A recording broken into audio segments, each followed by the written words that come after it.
आप सभी को नमस्कार। विलंब से आरंभ करने के कारण आप सभी से क्षमा प्रार्थना करता हूं। आप सभी जानते हैं कि कल से एक बहुत महत्वपूर्ण खबर उत्तर प्रदेश से आ रही है और वो खबर घृणा को लेकर है। जिस प्रकार से कुछ राजनीतिक दल, चाहे वो कांग्रेस हो और चाहे वो समाजवादी पार्टी हो, आपस में जिस प्रकार से एक कंपटीशन और एक प्रतिस्पर्धा चल रही है कि who will promote more hatred for the Hindus, हिंदुओं के खिलाफ ज्यादा घृणा कौन उगल सकता है और हिंदुओं के खिलाफ बोलने वालों को कौन सी पार्टी प्रश्रय दे सकती है। इस प्रकार का विषय, इस प्रकार का प्रतिस्पर्धा, कंपटीशन हम उत्तर प्रदेश में समाजवादी पार्टी और कांग्रेस के बीच में देख रहे हैं। कल आश्चर्य हुआ जब एक औपचारिक फॉर्मल प्रेस कॉन्फ्रेंस में, जिसमें कांग्रेस के अध्यक्ष उत्तर प्रदेश के अजय लल्लू जी मौजूद थे, उनकी मौजूदगी में मौलाना तौकीर रजा खान, जो कि इत्तेहाद ए मिल्लत नामक पॉलिटिकल पार्टी को हेड करते हैं, उन्होंने कांग्रेस पार्टी को अपना समर्थन घोषित किया। और अभी भी हमने देखा कुछ मिनटों पहले कांग्रेस पार्टी के ऑफिशियल ट्विटर हैंडल ने प्रियंका वाड्रा जी के साथ मौलाना तौकीर रजा खान के तस्वीर को ट्वीट करते हुए लिखा है कि बीते दिनों आला हजरत बरेली शरीफ के मौलाना तौकीर रजा खान साहिब की कांग्रेस महासचिव श्रीमती प्रियंका वाड्रा जी से मुलाकात हुई और समर्थन देने की बात उन्होंने कही है। तो ये कांग्रेस पार्टी ने ऑफिशियली ट्वीट भी किया है और तौकीर रजा खान के समर्थन के विषय में कल प्रेस कॉन्फ्रेंस भी देखा। आज ये सवाल उठता है कि आखिर ये मौलाना तौकीर रजा खान साहब कौन है। याद करिए, मीडिया ने चंद दिनों पहले मौलाना साहब के एक वीडियो को दिखाया था जिसमें स्पष्ट रूप से मौलाना तौकीर रजा खान हिंदुओं के खिलाफ जहर उगल रहे थे उत्तर प्रदेश में। ऐसी बातें कह रहे थे जो कभी कहा नहीं जा सकता। मौलाना तौकीर रजा खान कह रहे थे कि अगर कानून की व्यवस्था, मेरे जो यूथ हैं, मेरे जो जवान हैं, अर्थात जो मुस्लिम जवान हैं, उनके हाथों में कानून की व्यवस्था आ जाए तो जो हिंदू लोग हैं उनको सोचना पड़ेगा, हिंदुस्तान में रहने की जगह तक नहीं मिलेगी हिंदुओं को। आप सोच के देखिए किस प्रकार की यह घृणा की बात है, घृणा की पराकाष्ठा है, हाइट ऑफ हेट्रेड, जिसमें स्पष्ट रूप से एक मौलाना कह रहे हैं कि अगर हमने खुला छोड़ दिया अपने युवकों को तो धर्म विशेष का नाम लेकर कह रहे हैं कि हिंदुओं को हिंदुस्तान में रहने की जगह नहीं मिलेगी, देश छोड़ के जाना पड़ेगा। और तो और उसी लाइन में वो कहते हैं आगे कि हिंदुस्तान का नक्शा बदल के रख देंगे, हिंदुस्तान का नक्शा बदल जाएगा। हिंदुस्तान का नक्शा बदलने वाले लोग, जिन लोगों के मंसूबों में इस प्रकार की कारसादी है कि वो हिंदुस्तान के नक्शा को बदलना चाहते हैं, कानून की व्यवस्था को पलटना चाहते हैं, स्वाभाविक रूप से वैसे लोगों का समर्थन कांग्रेस पार्टी लेती है। ये कोई कांग्रेस पार्टी के लिए नया विषय नहीं है। It is not knew that the Congress party stands in alliance with such people who shower constant hatred against the Hindus and the philosophy of India. याद करिए, यही वो मौलाना तौकीर रजा खान है जिन्होंने CAA के समय कहा था हम तो अल्लाह वाले हैं, हम तो अल्लाह वाले हैं, हम चाहेंगे तो खून की नदियां बहा देंगे। और भाषण में यह भी कहा था हम तो जन्मजात लड़ाके हैं, हम तो जन्मजात लड़ाके हैं, we are born fighters, we will fight against the system.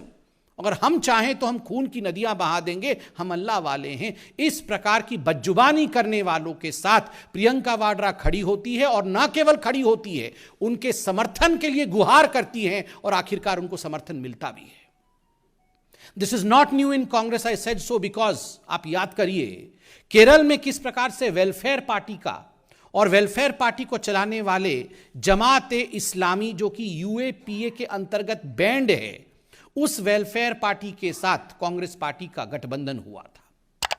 याद करिए, चंद दिनों पहले हमने देखा था कर्नाटक में जब चुनाव हुए थे तो SDPI, जो कि एक पॉलिटिकल फ्रंट है, popular front of India, PFI का, उसके साथ कांग्रेस पार्टी का गठबंधन था। बंगाल में ठीक उसी प्रकार इंडियन सेक्युलर फ्रंट, जो अब्बास सिद्दीकी हिंदुओं के खिलाफ जहर उगलते थे, उनके पार्टी के साथ गठबंधन कांग्रेस पार्टी ने बंगाल में किया था। स्वाभाविक रूप से ये जो रैडिकल सिंडिकेट है, कांग्रेस पार्टी का जो रैडिकल सिंडिकेट है, वो पूरे हिंदुस्तान के सामने आज एक्सपोज्ड है। The radical syndicate which is in fact furthered by the Congress party stands exposed in front of India Today. और इसमें कोई कांग्रेस पार्टी अकेली नहीं है, इसमें प्रतिस्पर्धा हो रहा है। प्रतिस्पर्धा अर्थात कंपटीशन समाजवादी पार्टी के साथ है। याद रखिए, नाहिद हसन पे भारतीय जनता पार्टी ने अभी चंद दिनों पहले आवाज उठाई थी, उसका नतीजा आपने देखा, सत्य की जीत हुई। नाहिद हसन जो कि कैराना से समाजवादी पार्टी के कैंडिडेट थे, आज वो जेल में है। वही नाहिद हसन जिसने हिंदुओं के खिलाफ जहर उगला था और कैराना में पलायन के लिए जो जिम्मेदार थे, वही नाहिद हसन जिसने कहा था हिंदुओं की दुकान से और हिंदू व्यापारियों से किसी प्रकार का संबंध नहीं रखना है, अगर उनसे हम सामान खरीदना बंद कर देंगे तो उनके पास कोई ऑप्शन नहीं बचेगा, उन्हें कैराना से पलायन करना पड़ेगा। उनको समाजवादी पार्टी ने टिकट दिया था, आज जेल के सलाखों के पीछे है। रफीक अंसारी, मेरठ से रफीक अंसारी जिसको टिकट मिला है, और किस प्रकार के केस उनके ऊपर लंबित थे यह भी हम जानते हैं, किस प्रकार की घृणा की बात वो करते हैं यह भी सर्वविदित है। असलम चौधरी विधानसभा धौलाना, दो समुदायों के बीच लगातार जहर उगलना, दो समुदायों को किस प्रकार से दंगों में झोंकना, यही असलम चौधरी का काम रहा है, उसे भी समाजवादी पार्टी ने प्रमोट किया है। साहिद मंजूर किठौर से, उनके खिलाफ भी क्या केस है आप अध्ययन कर सकते हैं। और मुहर्रम अली पप्पू, मुहर्रम अली उर्फ पप्पू, जिसको टिकट दिया गया है समाजवादी पार्टी द्वारा और जो सहारनपुर में गुरुद्वारा हिंसा का मास्टरमाइंड था, गुरुद्वारे में किस प्रकार उन्होंने हिंसा करवाई थी मुहर्रम अली ने, ये हम सब ने देखा था। तो चाहे कांग्रेस पार्टी का मौलाना तौकीर रजा खान हो या समाजवादी पार्टी का नाहिद हसन, उद्देश्य केवल एक है। ये जो रैडिकल सिंडिकेट है, इसका उद्देश्य है किस प्रकार से दंगे भड़काना, हिंदुओं को डराना, हिंदुओं को बांटना और केवल अपने परिवार की राजनीति को आगे बढ़ाना। इसके साथ मैं आपको याद यह भी दिलाना चाहूंगा, such is the level of hatred of these political parties that they don't even spare the prime minister of India. ये जो घृणा की राजनीति है, आज कुछ पॉलिटिकल पार्टीज जो घृणा की राजनीति को आगे बढ़ा रही हैं, उसमें इसका आलम इस कदर ऊपर जा चुका है कि कुछ पॉलिटिकल लोग प्रधानमंत्री नरेंद्र मोदी जी के खिलाफ भी जिस प्रकार के शब्दों का उच्चारण कर रहे हैं, प्रयोग कर रहे हैं, और जिस प्रकार का प्रयोग पंजाब में भी हुआ वो हमने देखा है। कल टीवी चैनलों के माध्यम से कांग्रेस पार्टी के अध्यक्ष महाराष्ट्र में नाना पटोले ने जिस प्रकार के शब्दों का प्रयोग आदरणीय प्रधानमंत्री श्री नरेंद्र मोदी जी के लिए किया है, मुझे लगता है उसे दोहराना भी उचित नहीं होगा। वो कहते हैं कि आवश्यकता पड़ने पर मैं मोदी को मार भी सकता हूं, मैं मोदी को गाली भी दे सकता हूं, मैं मोदी को मार भी सकता हूं, मैं मोदी को गाली भी दे सकता हूं। आज मैं राहुल गांधी और प्रियंका वाड्रा से पूछना चाहता हूं, भारतीय जनता पार्टी की तरफ से, या आपके पार्टी के इतने बड़े बड़े नेता मोदी जी के खिलाफ, देश के प्रधानमंत्री के खिलाफ जिस प्रकार का जहर उगल रहे हैं, एक बात बिल्कुल स्पष्ट है, पंजाब में प्रधानमंत्री के सुरक्षा के ऊपर जिस प्रकार का हमला हुआ, सुरक्षा में चूक हुई, सुरक्षा में टूट हुई, वो प्रयोग था, संयोग नहीं था। That was an experiment which was done at the behest of the top leaders of the Congress party. वरना ये सारे कांग्रेस के लोग एक ही जुबान बोल रहे हैं, प्रधानमंत्री को मार भी सकते हैं, मोदी को मार भी सकते हैं। एक बात आज कांग्रेस को सुनना ही पड़ेगा, 2014 से पहले आपने मोदी जी के लिए इसी प्रकार के शब्दों का प्रयोग हमेशा किया, कभी उनको नीच कहा, कभी आपने कहा कि तू तो चाय वाला है, तू जाके हमारे अधिवेशन में चाय बेच, तुम्हें हम छोड़ेंगे नहीं। पाकिस्तान में जाकर आपने कहा कि मोदी को हटाना होगा, किंतु आपने जितना भी जहर उगला मोदी जी के खिलाफ, उतना ही अमृत हिंदुस्तान की जनता ने अपने प्रधानमंत्री के ऊपर बरसाया है। इसलिए आप इस मुगालता में ना रहें. Please don't be in confusion that if you abuse the Prime Minister of India, the PM post stands condemned. No, you're condemning yourselves. इस प्रकार की भाषा और इस प्रकार के प्रचलन से आप खुद का ही हानि कर रहे हैं. बहुत बहुत धन्यवाद. कोई प्रश्न हो तो अवश्य पूछिए. पवन भाई, उनका पार्टी का विषय है. आज हमने टीवी के माध्यम से देखा कि अरविंद जी गवर्नर की तरह अनाउंस कर रहे थे कि सीएम बन गए हैं, और मान साहब सीएम की तरह शपथ ले रहे थे लगभग.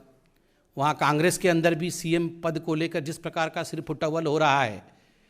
कल कांग्रेस ने चन्नी जी के नाम को आगे किया तो नवजोत सिंह सिद्धू कह रहे हैं कि मैं ही आगे हूँ और जो हाईकमान है वो तो तय करेगी नहीं. तो स्वाभाविक है कि आपस की इनकी लड़ाइयाँ चल रही हैं.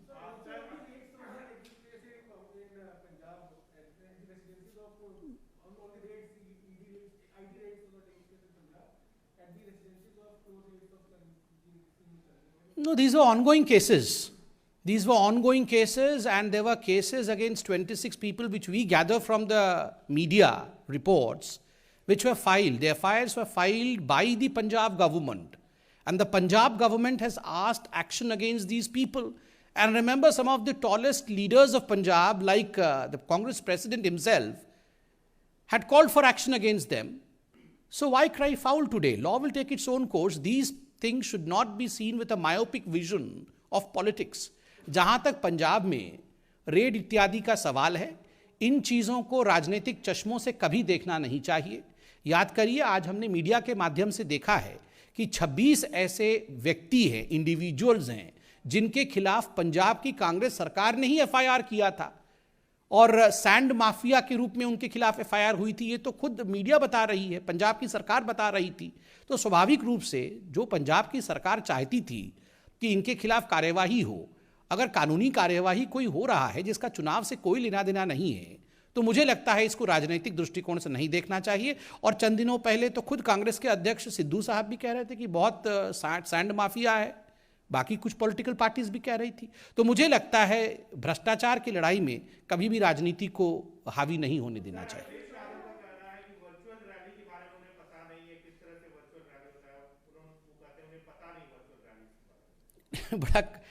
बड़ा हास्यास्पद है अगर आदरणीय अखिलेश जी कहते हैं कि उनको वर्चुअल रैली क्या होती है ये पता नहीं है. मुझे लगता है उत्तर प्रदेश में जो युवा हैं वो जानते हैं वर्चुअल रैली क्या होती है. उत्तर प्रदेश की जनता जानती है वर्चुअल रैली क्या होता है. इसलिए जो अपने आप को नेता के रूप में प्रोजेक्ट करते हैं, यदि वही कानून का माखोल उड़ाएं, वही इलेक्शन कमीशन के रूल्स को ना फॉलो करें और इस बात के पीछे छुपने का प्रयास करें कि मुझे पता ही नहीं था कानून क्या है, तो ये एक एक्सक्यूज नहीं हो सकता है. प्रणब भाई, मणिपुर में, क्योंकि आप मणिपुर का भी दायित्व देख रहे हैं, क्या इस बार अकेले पार्टी चुनाव लड़ रही है? एनपीपी ने कह दिया है कि हम अलग से अपने उम्मीदवार उतारेंगे. क्या उस पर कोई अभी बैठक में किसी तरह के फैसले? नहीं, इस पर कोई चर्चा हुई नहीं है. इस पर कोई भी चर्चा होगी तो अवश्य हम आपको बताएंगे.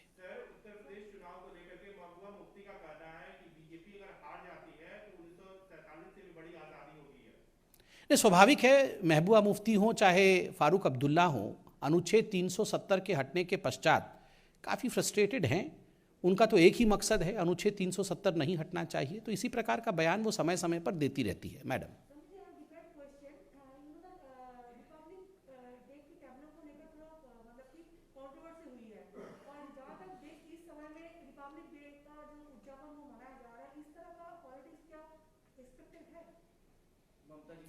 No, I firmly believe that the clear cut, जहाँ तक रिपब्लिक डे का टैब्लू का सवाल है, आज अखबारों के माध्यम से भी आप सभी ने पढ़ा होगा कि जो कमिटी इस विषय को देख रही है वो एक नॉन पॉलिटिकल कमिटी है. जो विषय राजनीतिक है ही नहीं, उस विषय को राजनीतिक बनाने का प्रयास किसी को भी नहीं करना चाहिए. ये देश एक सुंदर गुलदस्ता है, हम सबको मिलकर वी शुड सेलिब्रेट इंडियननेस. इसमें कहीं भी कोई भी राज्य एक दूसरे के ऊपर लांछन लगाए, ये उचित नहीं है. और बिल्कुल क्लैरिटी के साथ है कि this is a non political committee which is looking into it. Thank you so much.